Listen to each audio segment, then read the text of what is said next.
It's Charter Local Edition. Brad Pomerance on the Central Coast, and we are joined by Debbie Arnold. She is a member of the Board of Supervisors in San Luis Obispo County.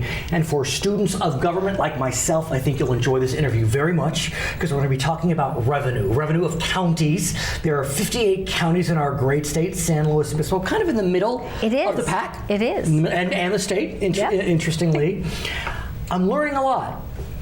I didn't realize how much county money is actually passed through. Absolutely. Money coming from the feds and the state. Mm-hmm. And it's almost half. Yeah. 43% this year of a $500 million budget. Wow.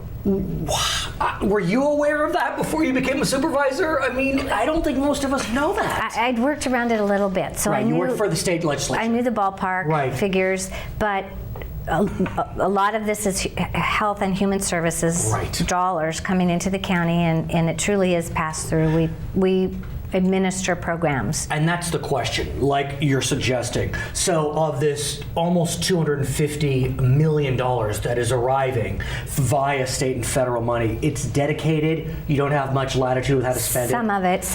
There are transportation dollars that have a little more discretionary aspect, but for the most part, the health and human services are designated. Completely designated. Okay, let's talk about the next in the ranking of monies. So 43% comes from state and federal. 32% comes from taxes. I would presume the majority of that property taxes. The majority of that property taxes. And so in SLO County, that's about $185 million.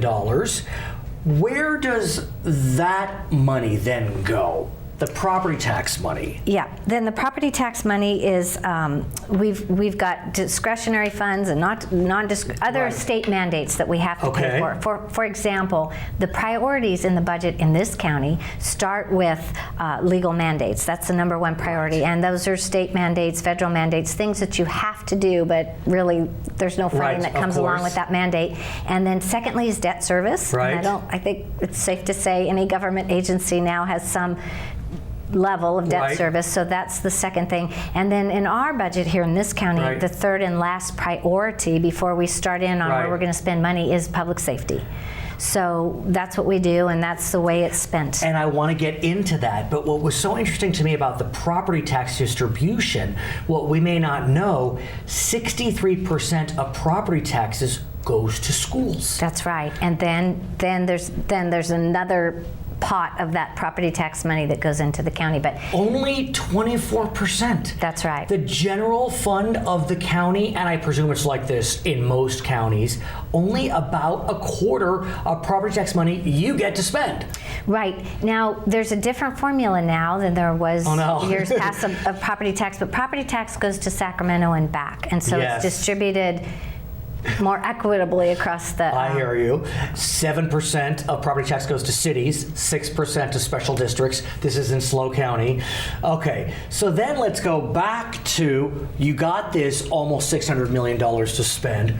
Where does that money go? That's right. So, so that's this chart, the total expenditure chart. I think you got it right there. I do. And so we spend a lot of money in this county on public protection. Now that you can imagine there are a lot of categories there, and but our fire protection, our police protection, and all of the support agencies that go along with that, public health. Right. So that gets about 26% of the total budget. Fund. But you said it before, Supervisor. 37% goes to health and human services, essentially programs. Pass through. That's right. You don't have a choice. Right. As a matter of fact, it's nearly 10% of our budget that goes just to mental health services alone. Wow. So that's an interesting. I'd like to say that's a decision that's made collectively, but it's a mandated decision. You said it. Exactly, a lot of it is. And then this county has been very fiscally conservative and very fiscally responsible in keeping reserves, healthy reserves. But we also land base. What does that mean? That's just all the services that are provided on how we're going to develop things and permit things and study things and all that. I have to say, I mean, you essentially hinted at it. So number one category, health and human services. Number two, public protection. 3, as you described, land-based. But the fourth is reserves. We have the fourth biggest, right, is that's right. reserves. 7% Yes. of the budget goes into reserves and contingencies. That's about $37 million. And apparently that's a wise maneuver during the tough times. You weren't on the board yet. No, but that was reserve, important. that pot of money was smaller during the recession, but we've been able to build it back up. Do you know if your predecessors needed to dip into reserves during the recession? Well, the reserves really whittled down, and the expectation whittled down. Right. So each year they were not able to put the amount of money into reserves. But we're back to a good place, and we're holding the line on maintaining those reserves. And then, pretty small amounts for other categories. Support to county departments, 5%, fiscal administrative, 5%, finance, 6%, community services, 3%, capital projects, 1%. And the bottom line on all this is we're charged with kind of finally blessing a budget that is, like you said, over $500 million in this county, and providing services to the people that live here. But the county is really done a good job with managing the money and being able to provide a high quality of service. How much of the $574 million would you say that you and your colleagues are able to actually say, let's put this money here?